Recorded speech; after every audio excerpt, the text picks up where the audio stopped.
Jackson and Bartlett, real estate, what's happening in your towns, what's going on with property value in the towns, market trends, how we're conducting business a little differently with the COVID-19, and also, is it the right time to buy or sell property? And our panel of experts, which is Diane McGregor, Eileen DeFeo, and Kathleen Sullivan Head, are very seasoned agents here in the Valley, and they're going to be a perfect resource for everyone to pick their brains and ask questions. And I hope that you will ask them some questions, because we're always happy to talk about what we love to do, which is real estate in the Valley. So I guess we can jump off from here. I was going to do a little introduction of our first person that's going to be talking, which is going to be Diane. We're going to talk about property values in Bartlett and Jackson from the current year, and Kathleen and Eileen will follow up with their comments as well. We're happy to be here and glad that all of you have joined in with us today. We do love talking about real estate. We never have enough time to just have conversation that not is relative to just buying and selling.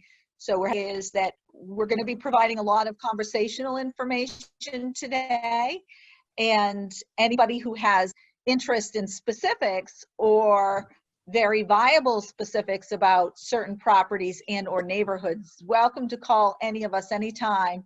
We'd happy to have you come in the office and look at very detailed information about specific properties. It's always fun for us to compare statistics, to look at one versus the other, why somebody bought this or that. So it's something we all three love to talk about, and we're open to having conversations with you at any point. So feel free to do that after or anytime throughout the year if you're interested.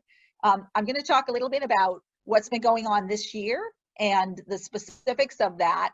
And then Kathleen's going to talk a little bit about year-over-year comparison. So we've had what we're describing in our office as an unprecedented seller's market right now. We have a very low inventory. There's very high buyer demand. We seem to be attributing this to a lot of buyers who maybe were on a retirement path and now have accelerated that because of the COVID, because of wanting to get out of the city. They're learning that they can function professionally with online and virtual existences, and they're saying, why am I waiting 3 years? Like, I want to get into the mountains now. I want to get out of the city now. So we're dealing with a real shortage of sellers and a real excess of buyers. In the Jackson market since the beginning of the year, so since January of 2020, we've had a total of 15 sales. And those 15 sales have been in the price range between $190,000 and $1,260,000. The average days on market is 63, and the median days are 27. And I'm going to talk a little bit about that days on market, because one of the things that we're very careful of in the Jackson market is that it's a small enough market that statistically we have to be very careful. There's not enough volume of the same types of property to really use those statistics as a reasonable measure of where we're at. When we talk about average days on market, we have a lot of properties that are selling in 4, 5, and 6 days. And then some of the higher end properties that are priced in the $1 million range would naturally take a little bit longer to sell because it's a much smaller market of buyers that can afford that price point. So we're really careful about talking specific statistics in Jackson, and we always have to look specifically at the property that we're talking about. Of those sales that we had, 15 sales, there were only 5 sales under $350,000. So the message that leaves for buyers coming into that market is the price point you're going to be at is higher if you're in the rest of the valley. It's probably the higher average price point than Bartlett, than Conway, than as you head south. So quite often we'll have somebody to come into the office. They'll walk in and the very typical conversation. We want a little log cabin. We want to be on the river, and we want it to be very secluded, and we want to spend $100,000. And so that would be an unrealistic expectation for a buyer who wants to be in Jackson. And they would be told immediately that the average price point that we look at is somewhere in the high 2s or low 3s for beginning values in that community. So a lot of the people who come in and are looking for Jackson, they end up buying in Bartlett. There's a little bit more inventory there. It's a little bit more affordable, and it's still close to all those great amenities that people are trying to get in the heartbeat of the Jackson Village area. Di, what is the starting value on a Bartlett home versus your Jackson comparison? We've had the range of Bartlett goes from about 100,000. So that's about 90,000 less than the Jackson market. And the range goes up to 1,145,000. We just did put a property under contract in Bartlett this week at 1.75, and we've had sales as high as 2 million, but that's not in this calendar year. So Kathleen will talk a little bit more about that. So that range, there's a total of only 39 sales in Bartlett this year since the beginning of the year. And the average days on market there are 86, and the median is 36. So a little bit longer marketing time. And again, you have to really look at those average days on market, because that's a figure that was taken actually yesterday. So it's a stamped figure in time. And when we look at that next week, it may change significantly. And of the sales, there were 24 sales in Bartlett that were under 350. So there's a little bit larger choice in a price range that's under 350 if you're willing to shop in Bartlett and Jackson for what you're looking for. Does anybody have any questions about those specifics? Kathleen's going to talk a little bit about how that compares this year to last year and how we're seeing such an acceleration. One of the things I wanted to talk about was ratios, because I always do a lot of statistics and the list to sale price. And then I also want to look at the list to the sale price as far as the ratio with the assessed value, because in Bartlett, in single family homes, there were 2 bank sales, and one of them sold at 39% of assessed value. The other one sold at 60% of the assessed value. That's an anomaly. So I wouldn't even use that as a statistic, because that is not really your real market. But one listing that sold in the first half of this year sold at 204% of the assessed value, and it was not the bank sale. I don't think it was the bank sale. It was another sale. So it happened to be a house that at one time had burned down and was rebuilt, and so I'm thinking that they really never picked up all of the improvements on that house, so the assessed value was way off. But the average sale to assessed value was 141%. So that's a lot, and they were almost all over 100% of the assessed value, the sale price. And then on the condos in Bartlett, same thing. The lowest one was 77% of the list price, but the highest was 110% of the list price. So we're getting, again, we're all going to be talking about multiple offers, and that, you know, builds up that price. No matter what the list price is, it's the sale price, I guess, in the end that counts. So like in Bartlett, the condos, they were 99%. The average list to sale was 99%, and the average assessed value and sold, that ratio is 134%. So they are going significantly higher than the assessed value. Jackson, it's 98%. Single family homes, it was 98% of the list price on average, and it was 112% of the assessed value on average. And then in the condos, there were only a few sales. It's a really small condo market in Jackson. So there were 3 sales so far this year and 4 are under contract. And 3 of the 4 are Wentworth. And there's a real pent up demand there. We've had 2 properties come on that had been elegantly redone. They were absolutely done to the nines and sold, you know, immediately, over asking, multiple offers, you know, cash over asking. They haven't sold yet, but I know for a fact that we have broken the barrier of 450 for the larger, you know, redone units. I want to make sure I'm up here. Okay, so I combined Bartlett and Jackson. I always used to say that Jackson was its own market, and I said that for years. I've been selling in Jackson since 1983. But after the financial crisis in 2008, I no longer felt that was as true as it had been. People might want to be in Jackson, but they're going to look for value and they might go to Bartlett, which a lot of them do, but they also, you know, I started in Jackson showing people something for maybe 2 years. They bought in Ashland. I didn't even know where that was. Same thing with Norman. He had one, he ended up in Compton. So people were looking further and further afield. Well, then our market started getting better and better.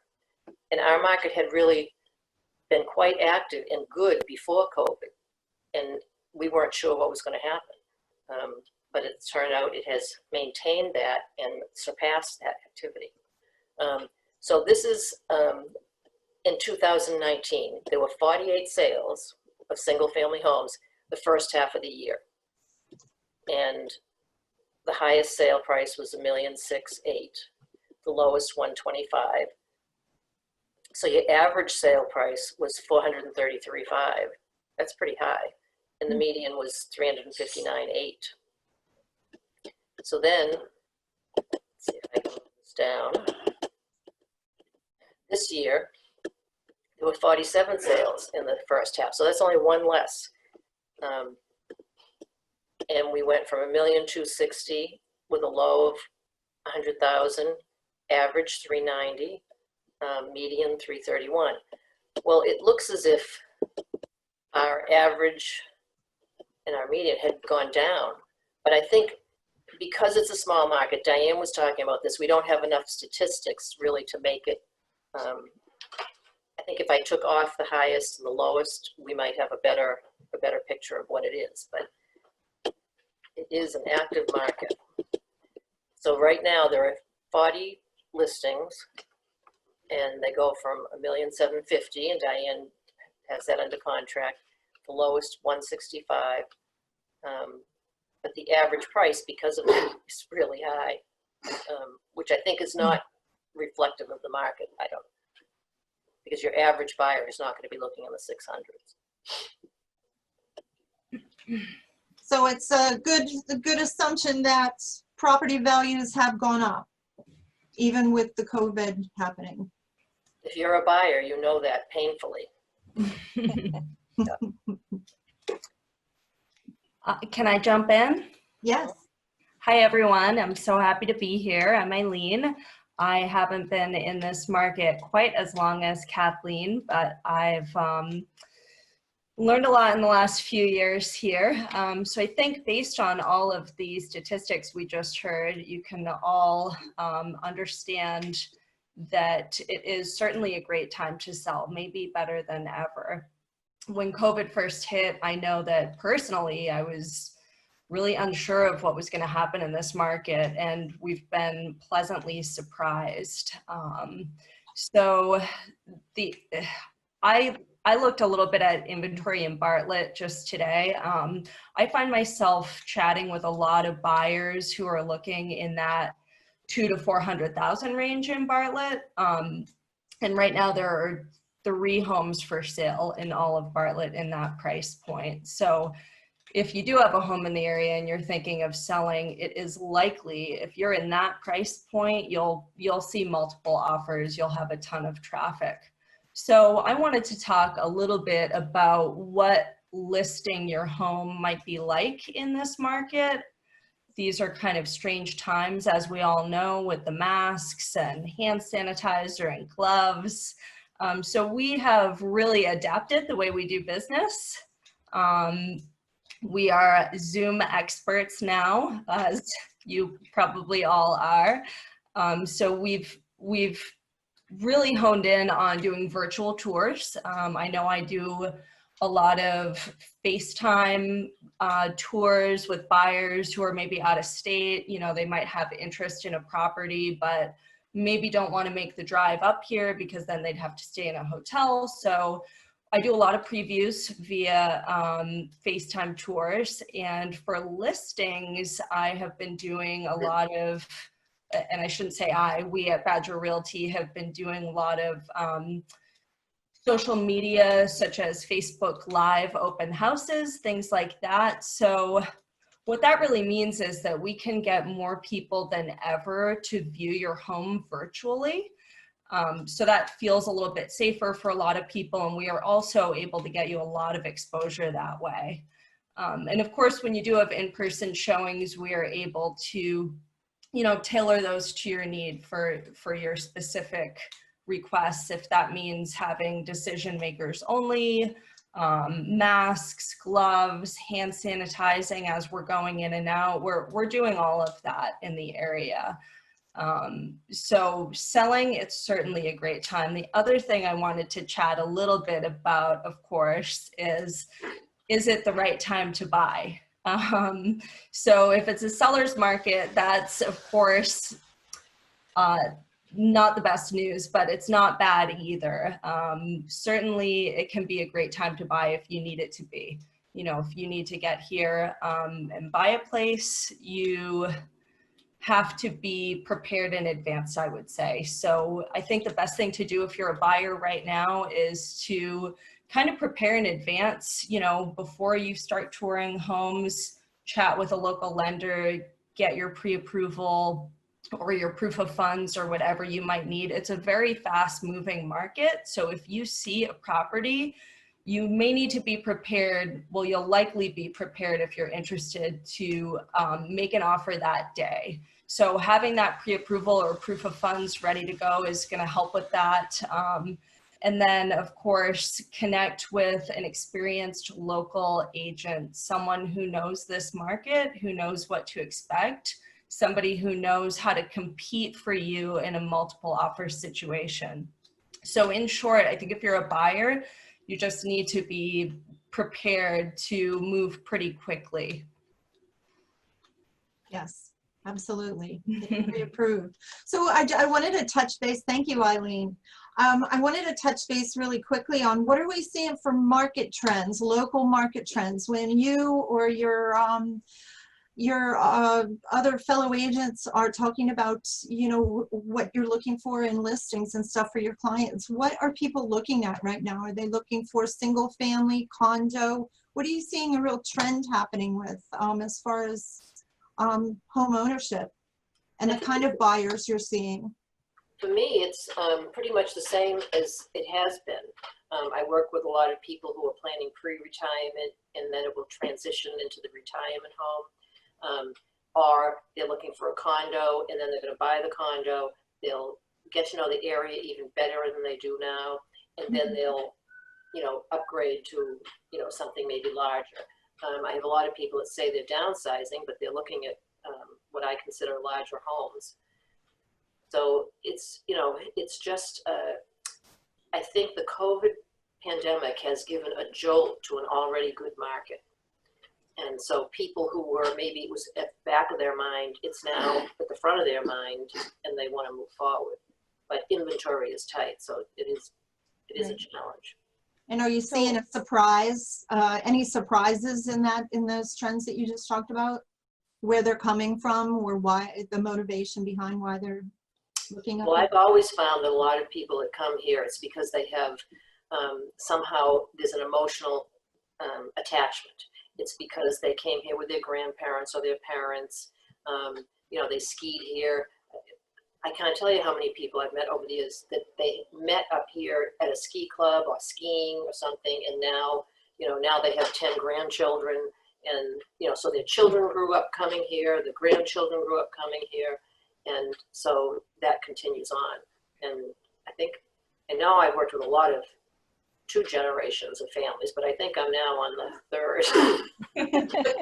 3rd. Can I chime in on that as well?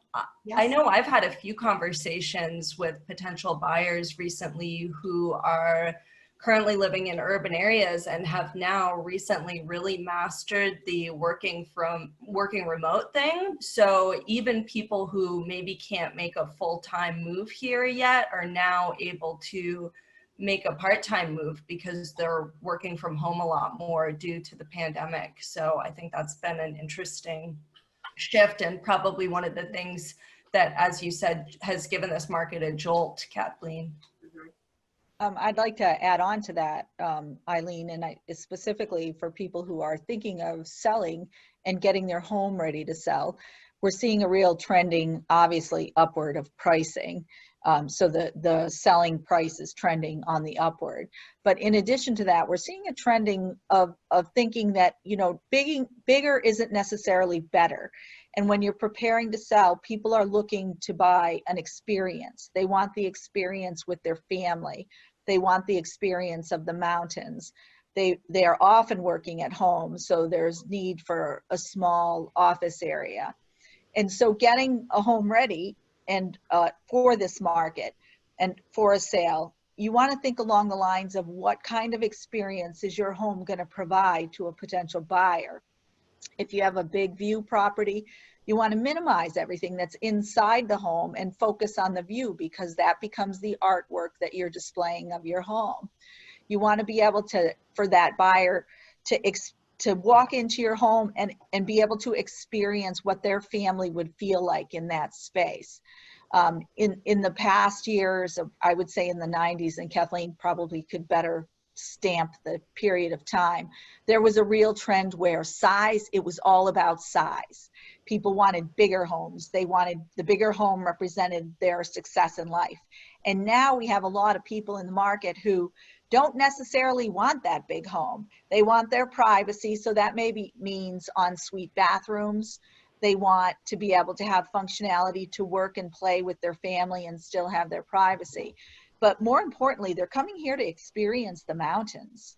So, you know, making sure that your home is a representation of the lifestyle that we offer here in the mountains is a big aspect of getting ready to sell. Well, staging, they've always said, you know, get rid of all, you know, personal photos. I don't believe that. I want personal photos, but I want you to be hiking, skiing, you know, biking, canoeing, because we want to show, they want to be able to walk in, look at all of that wonderful experience that you've had and picture their family there. Yes, absolutely. And we definitely have a lot of things to do up here. It's fantastic. I love it up here. I'm from New Jersey, so I can say that. I've lived here for 30 years, but I'm glad I made the move for sure. So, does anyone have any questions? We can start by just, you know, you can, all right. I'm unmuting you. There you go. Wonderful. Well, both Kathleen and Diane know our house intimately, let's put it that way. So when we bought this house 16 years ago, Diane McGregor knew the owner, Skip. I think his name was Skip. Yes. And they absolutely loved that house and this house. So when we walked in and saw this house, we looked out the front windows and we saw Kearsarge. And it was in July that we made the offer on this house. Well, you fast forward 16 years and our summer view of Kearsarge is now camouflaged by all of the wonderful trees. So I keep saying to Andy, I think we need to cut down some of the trees so we have that view other times in the winter. But the other concern is that across the street, there's other trees that may be camouflaging, which we probably can't cut any of those down. Be very careful. Huh? Be very careful. Don't be cutting those trees. No, I don't want to be doing that, but I also don't want to be spending thousands of dollars cutting down trees. So would you advise us to look into that? Would it appreciate the property value that would make it worthwhile? Well, one of the things you have to think about is that the next person may value privacy more than view, although your average buyer up here is looking for that view. So I know that you're a really good photographer. So in the winter, you should be taking pictures of the view so that if you decide not to improve your view, they can see that you do have that view in the winter and what the potential view is. Right. Well, they could also walk next door and see the whole view. I think that it's helpful too if you're struggling with whether keeping your privacy. If you open a corridor view, a peekaboo view, so that there's a direct alley to Kearsarge, and leave your trees on either side, then when we're showing the house, we can bring someone in and say, here's your view, which could be widened if you preferred. Yeah. So that you have a corridor view. Okay. Andy has a question too. So the two towns are quite different. Jackson is more homogeneous as far as the housing versus Bartlett, where you've got Old Town Bartlett, you've got Intervale, you got Glen, and Attitash, I guess, is another sub development within Bartlett. So there's got to be big differences between these areas in Bartlett. Do you keep statistics that separate out the housing in these sub areas of Bartlett? We don't separate it out, but we look at the whole picture. And when I work with people, I have them come into the office and we look at all of the different places that have sold. And if you're looking at Zillow and you're looking at the Zestimate, that is data driven only. They don't have the backstory. They don't know what's surrounding it. And I know that you also lived in Jackson and now you're in Bartlett, but you could have, you know, a $2 million house and then you could have a small chalet right next to it. That is the valley. You know, it's not a consistent housing stock where we have, you know, acres and acres of subdivisions, golf course communities. It's more of, and that's one of the things I love about this area.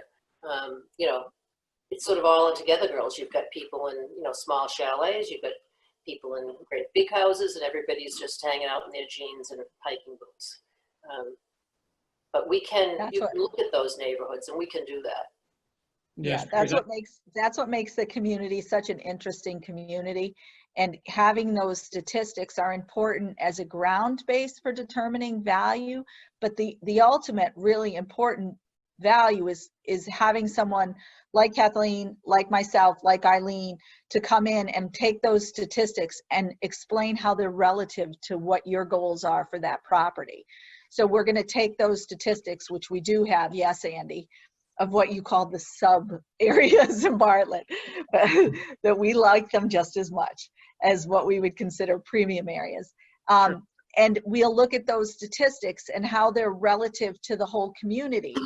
And then add things like, because of the number of times we've been in properties with buyers, we can say things like, that particular entrance will be really appealing to this type of buyer, or that type of buyer is not going to like that, get rid of it, or change the color of that, because the large population of buyers that will be looking at that specific type of property won't want that. So the experience of that agent coming into those large variabilities of market makes the difference between real success and maximizing your value as a seller and somebody who's just looking at numbers. And one of the things I have been saying for the last so many years, I think that HGTV was invented to torture my sellers, because buyers all think they're going to have that, you know, HGTV ready property. And no matter what price range they're in, you know, they come in and they want the, you know, updated kitchen, the updated bathrooms, and somebody on some Fix-It show has told them that they can do that for, you know, $2,000. Now, John, I know you almost did that, but you're the exception. I had a question on land, and specifically land and then construction. What's going on in Jackson Bartlett right now? it's so hard to find a lot. It is very hard to find a lot. You know, there are some, but builders are looking and, you know, trying to find an affordable lot that makes it worth their while to build, you know, either a custom home or a spec home. So yeah, we need more land listings, absolutely. And the other thing with that, Glenn, is that number one, there's a very big shortage of land that's buildable. And the second part of that is the contractors that are working in the area are very high demand and are getting top dollar for new construction.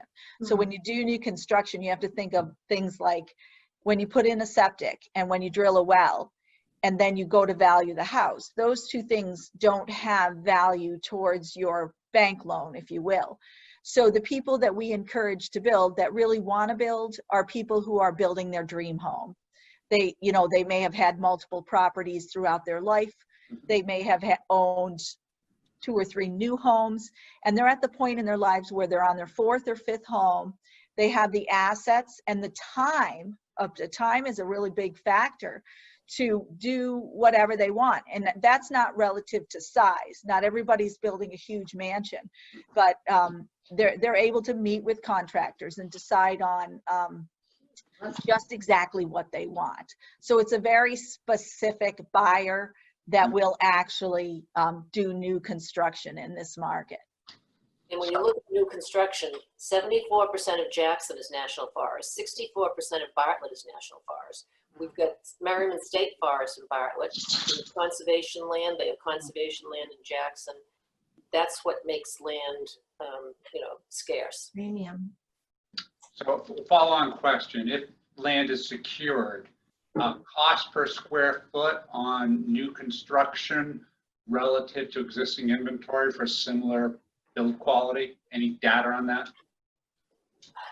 No, we used to, you know, it's changed over the years, and I've always said to people, it's like a bag of groceries. What's in it? Rice Krispies or caviar? Mm-hmm. So it depends what you're doing, but definitely, you know, the price of lumber had gone way up, and then it started to go down. So really, a lot of those things, and even some of that stuff was affected by COVID. Just as far as like the supply chain. Okay. Brenda, you might be able to speak to that. We've got an interesting situation. We've just sold in Massachusetts. We have a condo up there. We are looking to relocate. So we hit a lot of the trends that you've mentioned on this call. But we are considering trying to find land and build a small retirement home. Let us know if you do. Okay. Yeah. Glenn, just to, you know, answer from my husband's a contractor, and I know that, you know, we've talked a lot recently about cost of construction. You know, to build a modest home, you know, he's saying that what used to be $180 a square foot is probably now $225 a square foot. You know, again, and Kathleen mentions a lot of good things, but, you know, as far as what goes in the house. But additionally, what we're finding is the construction cost, not just on the labor end, but the materials have gone up so drastically in lumber. I think he got some lumber from, it was some pressure treated boards back in like February, and just recently went to get some additional ones, and the cost had gone up by 45%. And so timing is everything. That's very helpful. I suspected that. Yeah. So it really is what, you know, what he built a house, say 2 years ago, for $400,000, he can barely build it for $500,000. And that's, I'm not even talking with, you know, profitability or anything, but that's how much the cost have gone up. So if that helps answer, you know, part of the question for you, it's definitely to what Kathleen and Diane are mentioning, that, you know, it's really difficult to build. What you're going to be, what you want to build should be what you consider your forever home, you know, for the moment anyway, because it costs have gone up. Thank you. So I see that Margaret Yeah, has her hand up. I couldn't unmute. I'm from Seattle, by the way. So my family's on the East Coast. So I'm Oh, nice. Welcome. looking, thank you. I've been up there a couple times, going up in a couple weeks, looking for land and to build, but not right now, for 2 to 4 years from now. I have 2 questions. Do your contractors there hold any land? They do that here all the time because we have no land either. Have you seen that? Is it worth talking to the contractors to say, hey, what do you have available? A couple of things. If you're talking to a contractor, a lot of times the first question they'll ask you is, do you have land yet? We're in a market where we are seeing some spec homes go up, and I think that Rich Levitt has done some beautiful custom spec homes that we sold pretty quickly, I think, Brenda, once they get to the point where people can see what's going up. So to say that they're holding land, I would say that they're in the business of selling homes as well. So they're not going to keep land in their pocket if they have a viable buyer for that property. There are neighborhoods that have lots that the builder has exclusive rights to build there. And there are only a couple of those. And those particular neighborhoods may have a few lots left that aren't being sold until they have a committed buyer for that spot.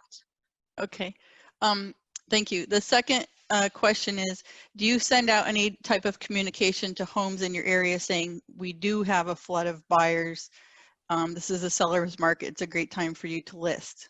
Do you guys do anything like that? Yes, we do. Yep. Okay, because I've been watching for a couple of years and there's really not been a lot yet. But that's all I had for you, thank you. Okay, thanks, Margaret. Does anybody have anything closing wise that we haven't touched on that you feel would be really, maybe inventory, or how the COVID has been affecting things that we haven't touched on? Well, I was going to show you, I had to learn how to use this. This is called a gimbal, but it's really a stabilizer, so that I can, do that FaceTime and Zoom meetings that Eileen has been doing so much. Because if you are trying to go around and do a whole showing, you might be there an hour and a half with a buyer who's 3 hours away. So I've got my little stabilizer. I learned how to use this. I learned how to say no, that you can't come in here without your mask, and yes, you do have to wear those gloves, and no, those children can't come in. So we're learning all kinds of new skills. Yeah. I just would close by saying, reiterating again that we're all available quite easily by cell phone or email to arrange a private interview if you're interested in specific data of whichever area or specific questions relative to your own property. So you can call us at any time and we'll be happy to sit. It isn't always have to be, we love to talk about real estate. It doesn't always have to be, we're thinking of listing our home, or, we're ready to go, we want to sell right now. Even if it's a 2 to 4 year process for a lot of people, we're happy to sit and chat with you about what you can do to maximize your values, and what else is going on in the Valley with regards to real estate. And I would just add to what Diane said, if you're thinking about listing, we'll be happy, of course, to come and give you an estimate. And also, if you're even just starting to toy with the idea of buying, just shoot one of us a note or give us a call, let us know what you're looking for, and we can send a few listings your way as they come on. Sometimes the best way to start is to just start checking stuff out online, looking at pictures, getting a feel for what things cost. So just reach out anytime. We'll be happy to send some stuff your way. Eileen, that reminds me, during this COVID, one of the things that we were asking buyers to make sure they did exactly that. So we always tell this story about one client that Norman had that looked at 64 houses. Well, we're not going to do that during COVID. We want to make sure that you've looked at the inventory, you've narrowed down your search, you're pre-approved, and you're gonna come and make sure that at least only 2 people in the property with you, and one of them has to be a decision maker. So all of that just sort of funnels into our present crisis mode, I guess. Being safe. Well, thank you, everyone. Any last chance to get a question in? Thank you. Thank Well, you. Thank you. Thank Thanks. you. It was really a Bye, pleasure all. to have all of you join with us. Thanks, everyone. Bye-bye. Bye. Bye. Bye.